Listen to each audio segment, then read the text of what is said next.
Step 1. Create a new material takeoff schedule, and include the required built-in parameters. From the available built-in parameters, I will use category, family and type, material name, and material volume for my wall. Step 2.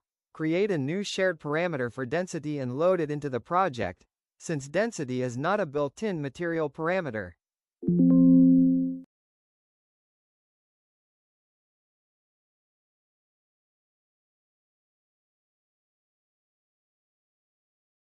Since I selected the mass density data type, the unit is automatically set to kilograms per cubic meter.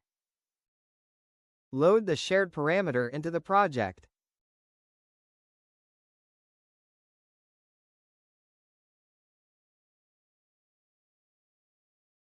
Make sure to assign the density shared parameter to materials only, not walls.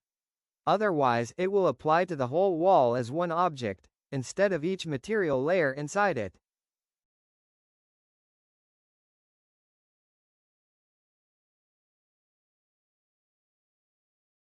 You can enter the density value for each material in two ways, either directly from the schedule or from the material browser. After adding the shared parameter, it now appears in the material browser as a custom material parameter.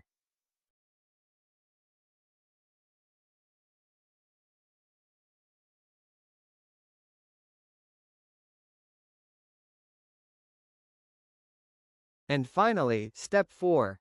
Create a calculated parameter for mass, display the total values, and edit the field format. Since the mass parameter data type is set to a number, a unit adjustment is needed. Therefore, dividing by 1 kilogram ensures the unit consistency.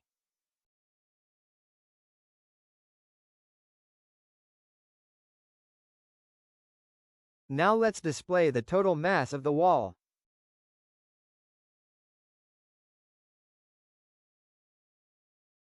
Formatting is needed for the calculated mass parameter to enable calculate totals in the schedule, and to control the number of decimal places according to our needs.